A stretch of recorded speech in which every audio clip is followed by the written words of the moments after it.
지난주 말씀을 제가 나누고 2024년도 반드시 하나님께서 새해를 행하시고 하나님이 이전보다 다르게 일을 행하신다라는 말씀을 함께 나누었습니다. 확신하는 이유는 다름이 아니라 말씀에 그렇게 나와 있기 때문입니다. 그런데 늘 지나면서 생각을 해보면 2023년도도 어떤 이는 그것을 알고 보고 동참하는 이가 있다면 어떤 이는 그것을 보지 못하고 지나가는 사람도 있다라는 생각이 듭니다. 그러면서 목사는 좀 생각하기는 우리 성도님들 모두는 2024년도 가운데 하나님께서 주시는 새로운 일을 모두 경험해야 되지 않을까라는 그런 생각을 해봅니다.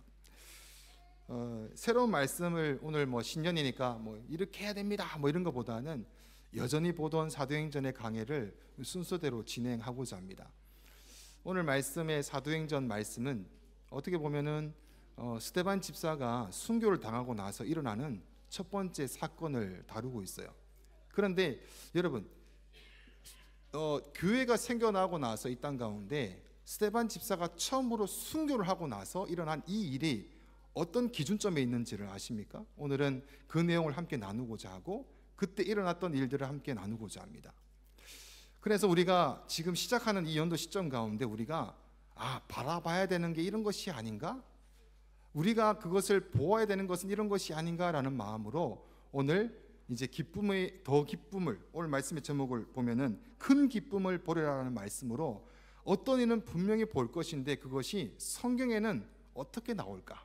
그것을 함께 보고자 합니다. 그럼 먼저 사도행전 1장부터 7장까지의 말씀에 대한 어떻게 되면 정리가 좀 돼야 되겠죠? 그래서 제가 말보다는 영상을 준비했습니다. 우리 영상으로 한번 보도록 하겠습니다.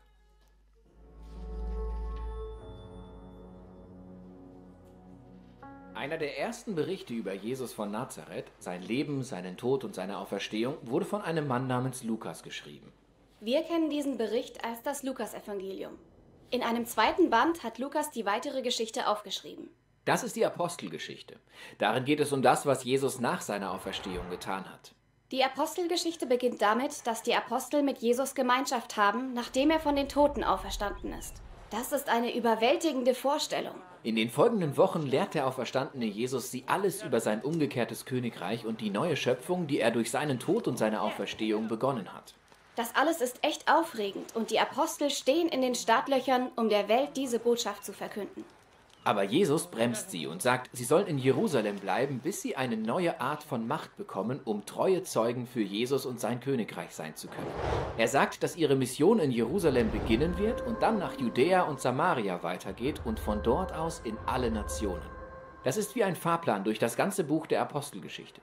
Dann sahen die Apostel Jesus als König über der ganzen Schöpfung thronen. Und so warten die Apostel ab und fragen sich, wann sie diese neue Macht bekommen. Dann kommt Pfingsten. Das ist ein altes israelitisches Fest im Frühsommer. Dafür kamen mehrere tausend jüdische Pilger aus allen Ländern der Welt zurück nach Jerusalem. In der Stadt trafen alle möglichen unterschiedlichen Sprachen und Kulturen aufeinander. Und so sitzen die Apostel gerade in einem Haus zusammen, als dieses plötzlich von stürmischem Wind und Feuer erfüllt wird. Das Feuer teilt sich in kleinere Flammen, die über den Köpfen der Apostel schweben. Was passiert hier? Lukas greift hier ein sich wiederholendes Bild aus dem Alten Testament auf. Als Gott auf ähnliche Weise am Berg Sinai erschien, ging er mit Israel einen Bund ein und gab dem Volk die 10 Gebote. Als Gottes Herrlichkeit später in einer Feuersäule auftrat, erfüllte es die Stiftshütte, als Gott kam, um bei ihnen zu leben. Das war aber nur eine Säule, nicht mehrere. Richtig. Lukas will hier einen wichtigen Punkt hervorheben. Das hier ist Gottes Gegenwart im Tempel. Sein Geist, der von Israels Propheten vorhergesagt wurde. Und diese Gegenwart ist jetzt da, um im neuen Tempel von Jesus Leib zu wohnen. Und das sind die Menschen. Sie sind kleine mobile Tempel geworden, in denen Gott jetzt wohnt. Sie erzählen Geschichten von Jesus, sprechen jetzt aber in Sprachen, die sie vorher gar nicht kannten. Und schon können alle Besucher sie verstehen. Was bedeutet das jetzt? Petrus steht auf und erklärt, dass das die Erfüllung von Israels Hoffnungen auf Grundlage der Schriften ist. Es war immer Gottes Plan, die vereinte Familie von Abraham dafür einzusetzen, Frieden und Gerechtigkeit in die Welt zu bringen. Aber die Stämme von Israel wurden durch die Verbannung verstreut. An Pfingsten kommen jetzt Vertreter aus allen Stämmen zusammen und lernen ihren Messias kennen, den gekreuzigten und auferstandenen Jesus. Durch ihn können sie jetzt das wiederhergestellte Volk Israel werden. Und Tausende von ihnen folgen dem Weg von Jesus nach. Das bringt uns zu der Erzählung von Lukas von den 2 Tempeln. Da ist zum einen der Tempel, den Herodes in Jerusalem gebaut hat. Dort beten die Jünger Gott an, genau wie alle anderen Israeliten. Jetzt gibt es aber noch den Tempel von Jesus und der besteht aus Menschen. Dieser Tempel trifft sich in Häusern in ganz Jerusalem und er geht das Leben auf eine radikale neue Weise an. Stimmt, überleg dir das mal. Viele dieser Pilger sind ja nicht mal aus Jerusalem. Sie bilden diese neuen Familien und verlassen sich aufeinander. Die Menschen verkaufen ihre Sachen und unterstützen die Armen. Sie essen zusammen, sie beten täglich zusammen. Von den Aposteln lernen sie, was es bedeutet, so zu leben, als wäre Jesus der wahre König der Welt. Und das muss belebend gewesen sein. Aber es war nicht alles nur Spaß und Spiel. Gottes Tempel zu sein ist eine ernste Sache, genau wie im Alten Testament. Du kennst vielleicht die Geschichte im Buch Levitikus von den 2 Priestern, die Gott im Tempel nicht respektieren und plötzlich sterben. Lukas greift hier eine ähnliche Geschichte von 2 Jüngern auf, die Gottes Geist in diesem neuen Tempel entehren und ein ähnliches Schicksal erleiden. Es gibt also Korruption in dieser Gemeinschaft. Aber das größte Problem kommt von außen. Richtig, vom anderen Tempel. Seine Leiter fühlen sich von dieser neuen messianischen Bewegung bedroht. Deshalb nehmen sie die Apostel fest. Sie versuchen sie aufzuhalten. Das bringt uns zur letzten Erzählung, die in der Apostelgeschichte noch in Jerusalem spielt. Wir lernen einen Jünger namens Stephanus kennen. Oh, richtig, Stephanus, ein besonderer Jünger. Er tritt unter den Jüngern als Leiter auf, um den Armen zu dienen. Er geht in den Tempelhof, um den Menschen den Weg von Jesus zu lehren. Die Leiter des Tempels nehmen Stephanus fest. Sie rufen falsche Zeugen auf, die ihn beschuldigen, Mose entehrt zu haben. Und sie beschuldigen ihn, ein Terrorist zu sein, der eine Gefahr für den Tempel ist. Als Antwort darauf hält Stephanus eine kraftvolle Rede darüber, wie vorhersehbar diese ganze Situation war. Ja, er erzählt die ganze Geschichte vom Alten Testament und hebt Personen wie Josef, Mose und die Propheten hervor, die immer wieder von ihren eigenen Leuten zurückgewiesen und verfolgt wurden. Israel hatte seit Jahrhunderten Gottes Stellvertreter abgelehnt. Deshalb ist ihre Ablehnung gegenüber Jesus und seinen Nachfolgern eine Ablehnung von Gott selbst. Die Leiter werden wütend, heben Steine auf und bewerfen Stephanus damit, um ihn zu töten. Im Sterben bekennt sich Stephanus zum Weg von Jesus und seinem Leiden durch die Sünden von anderen. Er ruft: Herr, rechne ihnen diese Sünde nicht an. Das ist im Grunde genau das, was Jesus im Sterben gesagt hat. Genau, Stephanus wird so der erste Märtyrer der Jesusbewegung. Und es werden noch viele kommen. Aber diese Verfolgung enthält auch Funken der Hoffnung. Denn Lukas stellt uns hier eine neue Person vor, den religiösen Leiter Saulus. Er steht über dem leblosen Körper von Stephanus und heißt die ganze Sache sogar gut. Warte mal, Saulus? Du meinst den Mann, der später der Apostel Paulus wurde? Genau der. Lukas zeigt dir, wie auch dieser furchtbare Mord das Königreich von Gott nicht aufhalten kann. Und so flüchten viele verfolgte Jünger aus Jerusalem. Genau wie Jesus sagte, wenden sie sich Richtung Judäa und Samaria. Und wie die Geschichte weitergeht, siehst du im nächsten Teil der Apostelgeschichte.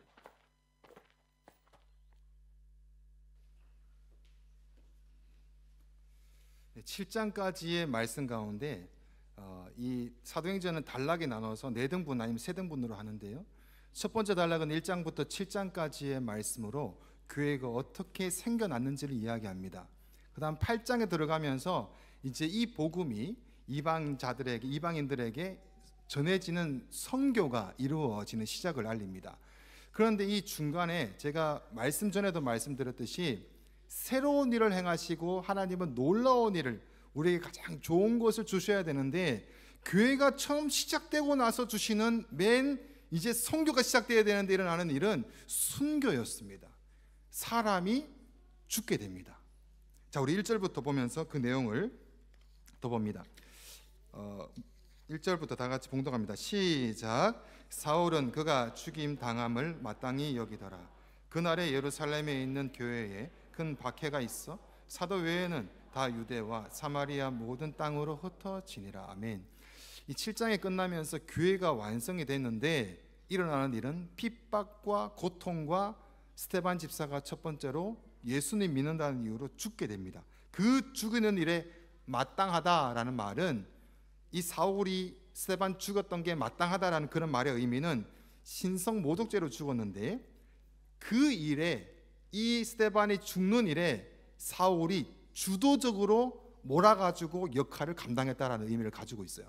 이것을 증명하는 것은 그 전장 7장이 어떻게 끝나는지 보면 나옵니다. 7장 57절과 58절 말씀을 볼까요? 시작. 그들이 큰 소리를 지르며 귀를 막고 일제히 그에게 달려들어 성 밖으로 내치고 돌로 칠세. 증인들이 옷을 벗어 사울이라 하는 청년의 발 앞에 두니라. 아멘. 그 일에 돌을 쳐서 죽이고 나서 그 사람의 옷을 가지고 그 어떤 사람의 그 발 앞에 놓는 행위는 이 사람이 시작했고 이 사람이 주도적인 역할을 했다라는 의미입니다. 그림을 보시면 한쪽에 이렇게 자세를 잡고 있는 사람 앞에 옷이 있죠. 스데반의 집사의 옷입니다. 그 일을 행했던 자, 스데반 집사의 첫 번째 그 죽임을 모든 것을 진행했던 자가 사울입니다. 이 사울은 훗날에 바울이 되죠. 우리가 아는 바울입니다. 참 이상하죠, 그죠? 사람이 죽는 것만큼 심각한 것이 어디 있습니까? 지금 또 이스라엘이 전쟁이 있고 그 다음에 저기 우크라이나 전쟁이 있지만 물론 정치적인 여러 가지 이득과 있고 이게 심각하지만 더 심각한 문제는 사람의 생명입니다. 생명이 죽어나가는 것은 무엇보다 중요한데 문제는 여기서 예수님을 믿는다는 이유로 그 죽음을 당하게 됩니다. 얼마나 억울하기도 하고 고통입니까? 그런데 그 일을 행했던 자가 사울이랍니다. 바울이랍니다. 그리고 그 사람을 훗날에 스데반 집사가 믿었던 예수 그리스도를 믿고 이방인을 선교하는 주도적인 역할로 하나님은 글을 쓰십니다. 아이러니하죠. 누가 알았을까요? 아무도 몰랐을 것 같습니다. 우리가 지금 이 2024년도를 맞이하는 성도는 이 말씀 앞에서 어떤 마음을 가져야 되면 우리가 하나님 앞에서 겸손해야 됩니다. 어떤 사건이나 어떤 일을 바라보면서 쉽게 말씀하지 마십시오. 하나님을 믿는 사람이라면 훗날에 그것이 어떻게 진행이 될지는 아무도 모릅니다. 아무도 모릅니다. 하나님만이 아신다 그러면 우리가 어떤 상황에 처해 있던지 간에 그 일 가운데 하나님의 뜻을 물으면서 가야 됩니다. 왜입니까? 하나님은 모든 한 사람 한 사람에게 하나님은 모든 것을 다 걸고 이때까지 오셨습니다. 모든 것을 다 걸고 자신의 모든 것을 내어서 예수 그리스도의 십자가에 달려서 죽게 하시면서 우리를 붙잡으셨습니다. 그런 하나님이시기 때문에 간섭하지 않는 영혼은 없습니다. 그래서 우리가 하나님을 믿는 사람이라면 어떤 사건이든 어떤 일들 가운데 함부로 말할 수가 없이 겸손할 수밖에 없습니다. 그래서 묵묵히 그 길을 걸어가게 됩니다. 여러분의 2024년도 가운데 새로운 여러 가지 결단도 하고 다짐도 하겠지만 가장 중요한 것이 있다면 내가 섣불리 판단하고 섣불리 결정하지 아니하고 또 여러 가지 어렵고 힘든 일 가운데 하나님을 얼마나 인정을 하고 살아가는지에 대해서 우리가 다시 한번 또 하나님 앞에서 겸손해야 될 것입니다. 자, 스데반이 죽고 나서 믿는 사람들이 두려웠을 것입니다. 아, 죽을 수도 있겠구나. 겁이 났을 것입니다. 그런데 사람들이 어떻게 할까요? 2절 말씀 다 같이 봉독합니다. 시작. 경건한 사람들이 스데반을 장사하고 위하여 크게 울더라. 아멘. 장례식을 치르는데 스데반 집사는 신성 모독죄로 죽었어요. 아주 저주받은 일을 했어요. 근데 그곳에 가서 장사를 함께 지내는데 크게 운다? 이것은 그 일에 동참한 자로 취급되기가 쉽습니다. 그래서 모여들면 안 되고 함께하면 안 돼서 장례식에 안 가야 되겠죠. 그런데 사람들은 모여듭니다. 믿음의 사람들은 모여들어서 오히려 더 크게 울었다라고 나옵니다. 무슨 말씀을 하기 위할까요? 나도 스데반 집사의 고백했던 그 길을 나도 갈 것이다. 당신이 전하다가 죽은 복음도 내가 전하겠다라는 아주 강력한 결단이 담아져 있습니다. 그래서 이 울음은 억울한 울음이 아니에요. 그럼에도 불구하고 나는 그 길을 가겠다라는 결단의 울음으로 크게 울었다라고 얘기하고 있는 겁니다. 이런 일이 지금은 없을까요? 2007년도 4월 18일 날 수요일 날 오전 10시경에 터키 중동부의 도시 말라티에서 이런 일이 벌어집니다. 네자틴 또 독일 선교사 틸만 우르 형제가 3명이 순교를 당하게 됩니다. 그리스도인들을 학살하고 핍박하던 이슬람 과격단체인 타리캇이라는 청년들이 몰래 교회로 숨어들어서 3명을 붙잡고 총과 칼로 위협하고 의자에 묶어서 예수님을 부인하라 라고 하면서 알라를 유일한 최고의 신이다 받을 것을 강요하면서 고문을 하기 시작합니다. 결국 비참하게 고문을 당하다가 죽게 됩니다. 이제 사람들이 다 도망을 갈까요? 아닙니다. 장례식이 있는데 거기에 나오는 모든 사람들이 나도 그리스도인이다라는 것을 시인하게 됩니다. 이스탄불 광장에는 수백 명이 숨어있던 터키 그리스도인들이 우리도 그리스도인이다, 우리도 죽여라 라고 외치고 몰려 나오게 됩니다. 나라에서 난리가 납니다. 테러가 이제는 본격적으로 일어나겠구나. 테러 방지과 경찰들이 나와서 모든 사진을 찍으면서 그 한 사람 한 사람을 보호하기 바쁩니다. 그 주일날 어떤 일이 벌어졌을까요? 주일날 교회 문에 다음은 네 차례다라는 글씨가 새겨집니다. 그럼에도 불구하고 사람들은, 현지 교회 지도자들은 기자회견합니다. 앞으로 더 이상 이런 비극이 없기를 바라며 죽인다면 우린 죽을 수밖에 없을 것이다 라고 그들은 함께 영적인 선포를 하면서 그곳에서 예배를 계속해서 드리게 됩니다. 예전이나 이전이나 우리 애가 그냥 막연하게 지나면 지날 것 같지만 여전히 핍박은 있고, 우리가 예수 그리스도를 고백하며 예수님에 대한 그 십자가의 길을 가매이는 우리가 계속해서 주어지고 있습니다. 그럼에도 불구하고 여러분은 2023년도 또 2024년도 가운데 얼마나 예수 그리스도를 드러내시면서 살아가야 될까요? 하나님 우리에게 모든 것을 거셨습니다. 자신의 독생자를 내어주시기까지 하셨고 4,000년 동안 그냥 예수님만 끝 이게 아니라 4,000년 동안 설득해 가십니다. 너 죄인이어서 예수님의 복음이 필요하다니까 4,000년 동안 수많은 일과 사건들을 통해서 하나하나 그 필요를 증명해 내십니다. 그리고 때가 차서 예수님을 보내셔서 그것을 완성시켜 나가십니다. 예수님, 즉 하나님이신 그 창조자, 우주 만물을 다스리시는 만유의 주인이 오셔서 우리를 대신해서 십자가에서 나의 죄에 대한 대가를 치르십니다. 공의를 완성하십니다. 그 은혜를 받은 우리이기 때문에 매일매일의 삶이 주 앞에 감사하며 매 순간 주님을 인정하며 높이는 일은 당연한 것입니다.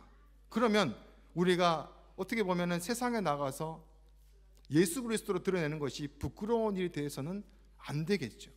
당연히 우리가 밖에 나가서 밥 먹기 전에 식사 기도하는 것도 부끄러운 일이 아니라 당연히 우리가 예배자로서 하나하나 복음의 메시지가 되어서 드러나는 삶을 살아가야 될 것입니다. 이 일을 매일마다 살아가기 위해서 여러분에게 크게 울었더라라고 말씀하신 것처럼 여러분에도 크게 결단들이 매일매일 일어나시기를 축복합니다. 부부가 서로 누구인지 고백하십시오. 당신은 어떤 자인지, 나는 어떤 자인지, 그리고 난 오늘 하루 어떻게 살아갈 거인지. 자녀에게 내가 누구인지, 혼자 있으신 분들은 얘기할 사람이 없으면은 거울도 보고 벽도 보고 얘기하시기 바랍니다. 내가 누구인지를 선포하십시오. 그러면 나는 포기하지 않고 결단으로 끝까지 갈 것이라는 고백을 계속해서 끊이지 않으시기를 바랍니다. 자, 이런 중에 이 사울이 이제 드러나지 않습니까? 사울이 계속해서 쉬지 않고 교회를 핍박합니다. 자, 3절 다 같이 공독해 봅니다. 시작. 사울이 교회를 진멸할새 각 집에 들어가 남녀를 끌어다가 옥에 넘기니라. 아멘. 이 사울도 부지런히 그 일을 핍박하는 일을 감당하게 됩니다. 그런데 이상한 점이 보면 1절에 보면은 사도 외에 다 흩어졌다라고 합니다. 이 사도들은 핍박이 주어질 때 그대로 있고 나머지들이 흩어졌다라고 얘기합니다. 이 평신도가 흩어졌다라는 게 되겠죠. 예, 그런 생각을 할 수 있을 것 같아요. 평신도보다 사도는 믿음이 좋았는가라는 생각을 할 수 있을 것 같아요. 그런지 아닌지 모르겠지만 그 뒤에 이런 질문에 대한 답을 주듯이 4절부터 7절까지의 평신도인 대표로 할 수 있는 빌립에 대한 이야기를 적어놓고 있습니다. 제가 한 절, 여러분의 한 절 교독할까요? 그 흩어진 사람들이 두루 다니며 복음의 말씀을 전할새. 5절 시작.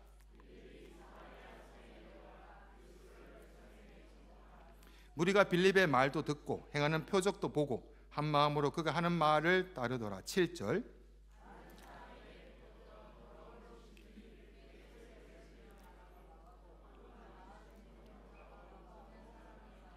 아멘. 자, 평신도입니다. 빌립은 사도가 아니라 평신도입니다. 평신도가 가서 행하는 일들을 보십시오. 이 일은 그 평신도에 대한 신앙을 보여준다라고 이해하시면 안 되고 평신도라도 하나님이 붙들고 쓰신다라고 이해를 하셔야 됩니다. 사도들이 가면 이런 얘기를 할 수 있을 것 같아요. 사도쯤 되니까 저러지. 어떻게 할 수도 있는 것 같아요. 근데 여기서는 평신도입니다. 평신도라고 할지라도 믿음이 연약해서 도망가는 자, 핍박이 있을 때 도망가는 자라 할지라도 하나님은 그를 사용하십니다.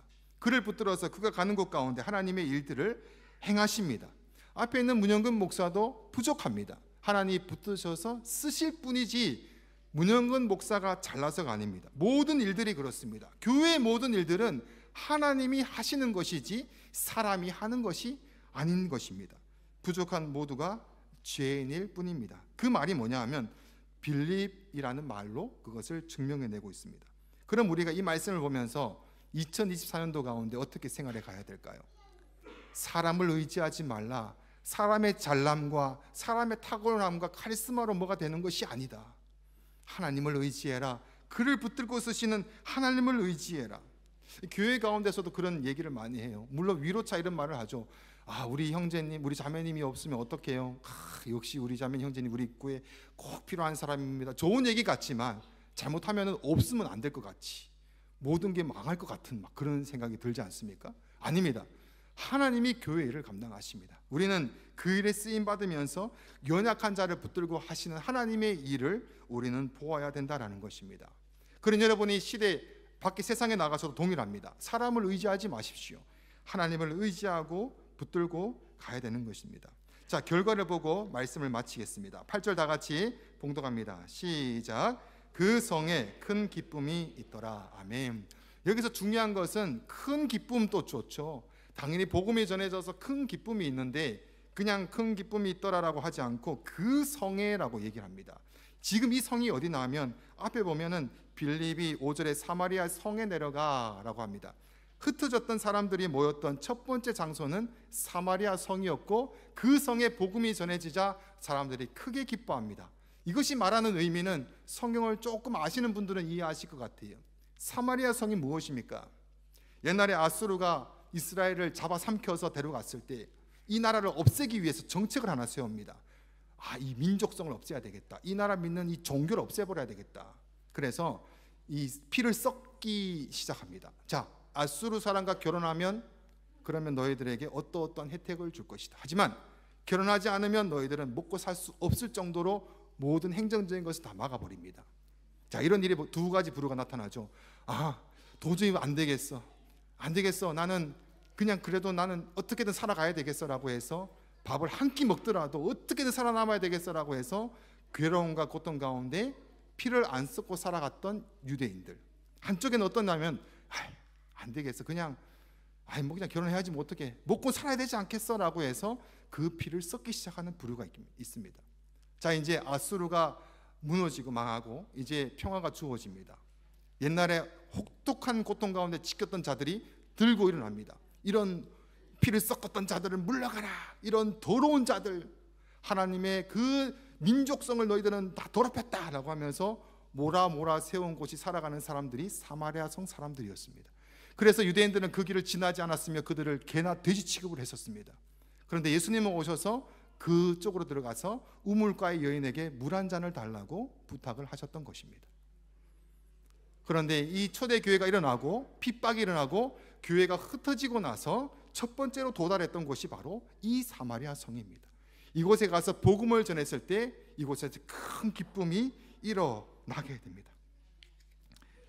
자, 2024년도 여러분에게 주님이 찾아오시는 사건, 복음이 찾아오는 그 사건은 우리에게 큰 기쁨의 사건입니다. 오늘 말씀 가운데 큰 새로운 일과 큰 여러 가지 일들은 고통과 아픔과 눈물 젖은 결단밖에 없는 듯 보이지만 그 천하지천한 곳에 찾아오신 예수 그리스도로 말미암아 다시 큰 기쁨이 회복되는 장면을 보고 있습니다. 여러분에게 올해 이 큰 기쁨이 있기를 축복합니다. 아멘이십니까? 이것은 바로 예수 그리스도의 복음으로 여러분이 회복되는 기쁨입니다. 아무리 천지가 무너진다고 해도 전쟁이 한 번, 두 번이 아니라 5번, 10번 일어나서 물가가 치솟는다 할지라도 이 복음 안에서는 흔들쓰고 있는 자가 없습니다. 이 복음을 잡았을 때는 우리에게 날마다 큰 기쁨의 삶을 살아갈 수가 있다는 것입니다. 사람들이 정죄합니다. 그렇게 살아도 소용없다라고 할지라도 예수 그리스도의 안에는 큰 기쁨이 있습니다. 이것이 복음을 믿는 자입니다. 여러분이 살아가는 삶 그 곳곳에서 이런 삶을 살아가실 때 여러분을 통해서 무너진 자, 억눌린 자들에게 그 복음이 흘러갔을 때 비록 환경은 바뀌는 거 없지 알지라도 여러분이 2024년도 온다고 뭐가 달라졌어요? 똑같잖아요. 삶이 다 똑같잖아요. 빚이 없어지나요? 빚이 그대로 있잖아요. 그럼에도 불구하고 우리에게 새로운 일이 있다면 예수 그리스도의 복음 때문에 큰 기쁨이 다시 회복되는 그 역사, 그것이 날마다 매 순간마다 일어나시기를 축복합니다. 아멘. 우리 찬양하고 우리 기도할까요?